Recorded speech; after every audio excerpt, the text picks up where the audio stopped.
Halo semua, apa kabarnya? Apa kalian masih ingat waktu istri saya ngantri di Bank BNI karena rekeningnya nonaktif? Nah, waktu itu dia diajak ngobrol oleh karyawan bank dan cerita sebenarnya dia mau nabung secara rutin. Tapi dia mau tabungan yang tidak bisa diambil dalam jangka waktu tertentu. Nah, karyawan itu bilang, "Oh, di kami ada sistem tabungan yang seperti itu. Nanti bisa saya bantu." Nah, setelah dibantu dan dokumennya datang ke rumah, ternyata itu bukan jasa tabungan, tapi asuransi. Kayaknya istri saya kena tipu nih. Terus minggu kemarin saya coba merek air minum yang lain untuk di rumah. Mereknya Le Mineral. Bedanya dengan Aqua adalah galon Le Mineral bisa langsung dibuang. Jadi kita nggak perlu beli galonnya. Nah, kalau Aqua kita harus beli galonnya dulu. Lalu habis itu baru bisa beli airnya. Ukuran dan harganya juga beda. Isi air Le Mineral cuma 15 liter. Nah, kalau Aqua isinya 19 liter. Le Mineral ini isinya lebih sedikit, tapi harganya lebih mahal loh. Mungkin karena galon Le Mineral ini lebih bagus dan praktis ya. Oh ya, minggu kemarin saya, istri, dan Najmah bongkar tabungan koin kami. Kami sudah sekitar 1 tahun nabung uang koin di tabungan kaleng ini. Kemarin anak saya minta tabungan itu dibongkar karena dia nggak ada kerjaan. Terus istri saya juga minta hal yang sama. Sebenarnya saya nggak mau bongkar, tapi saya juga mau tahu isinya ada berapa. Jadi kami bongkar dan hitung. Setelah dihitung, uangnya diikat dengan selotip. Semuanya ada sekitar Rp250.000. Nah, sekarang saya bingung, uang koin ini mau dipakai untuk apa? Oke, itu tadi catatan saya minggu kemarin. Hari Sabtu kemarin, istri saya sakit gigi. Karena itu dia nggak ada selera makan.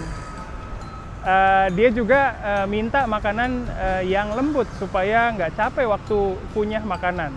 Biasanya kalau gitu saya suka beliin dia biskuit Marie, terus saya lembutkan dengan susu. Tapi kayaknya kalau makan biskuit terus pasti bosan ya. Jadi saya pesenin takoyaki. Kebetulan saya punya temen yang jalanin bisnis restoran takoyaki.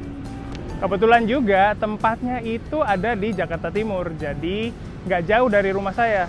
Saya coba cari di GoFood dan ternyata ada. Nama restorannya adalah Hiroaki Taco. Kalian pasti familiar dengan nama itu ya.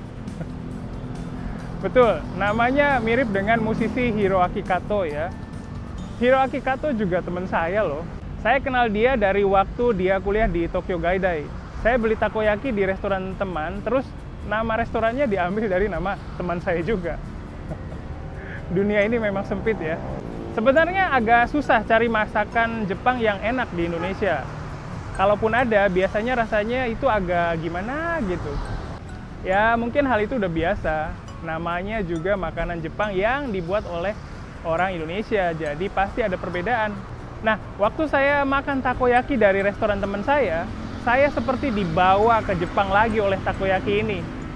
Rasanya sama seperti takoyaki yang dulu saya makan di Jepang. Teksturnya lembut, terus isinya benar-benar taco loh. Kenapa saya bilang gitu? Karena kebanyakan takoyaki di Indonesia itu isinya bukan taco, tapi sosis atau sosis yang dibentuk seperti gurita ya. Najmah dan istri juga suka banget. Apalagi istri saya, dia seneng banget karena takoyakinya nggak bikin giginya sakit. Kayaknya baru kali ini saya makan takoyaki di Indonesia yang benar-benar takoyaki. Dulu sebelum pandemi corona, di Jakarta banyak banget diadain festival budaya Jepang.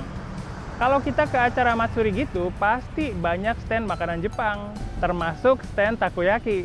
Tapi selama ini saya belum pernah nemu takoyaki yang enak. Jadi makanya saya seneng banget waktu makan takoyaki buatan teman saya.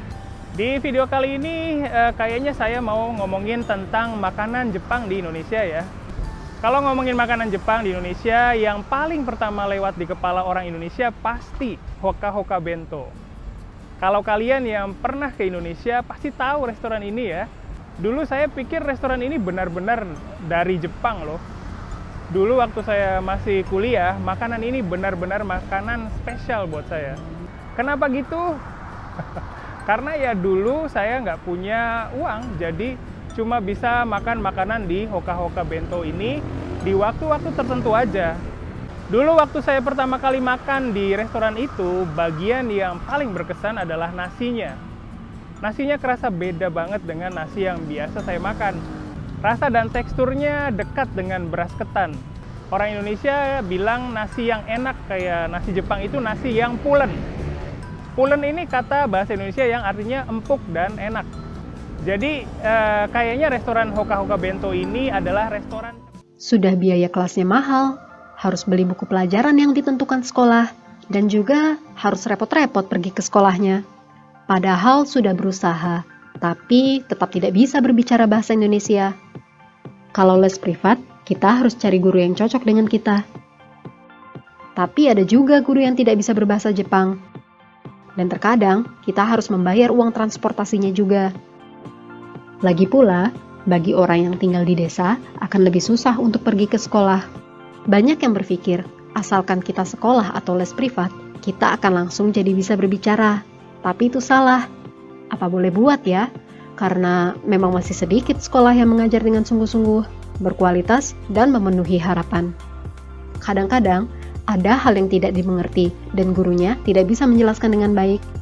Dan terkadang, murid hanya mempelajari buku yang ditentukan oleh sekolah, padahal tanpa guru pun bisa dilakukan. Maka dari itu, kita buat tempat di mana orang Jepang bisa belajar bahasa Indonesia. Inilah Japanesia Live College. Guru-gurunya memiliki level JLPTN 2 ke atas. Kalian bisa belajar dengan laptop atau handphone di mana saja dan kapan saja. Bisa belajar tata bahasa, kepenulisan, lalu ada juga program free talk dan sebagainya.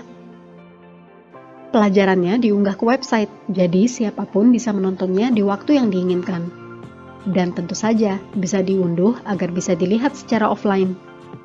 Para murid bisa bertanya kepada guru kapanpun, agar bisa langsung memahami pelajaran yang masih sulit dimengerti. Tentu saja, kalau hanya lewat dunia maya, kurang bisa merasakan ikatan dan kebersamaannya.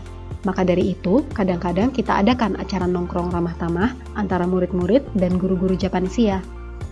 Maupun Anda seorang pemula atau level menengah yang ingin meningkatkan kemampuannya, sekarang Anda bisa segera melakukannya, bahkan dengan dana yang terjangkau.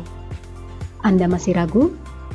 Jumlah murid kami sudah lebih dari 100 orang sejak kami buka. Silahkan cek website kami ya.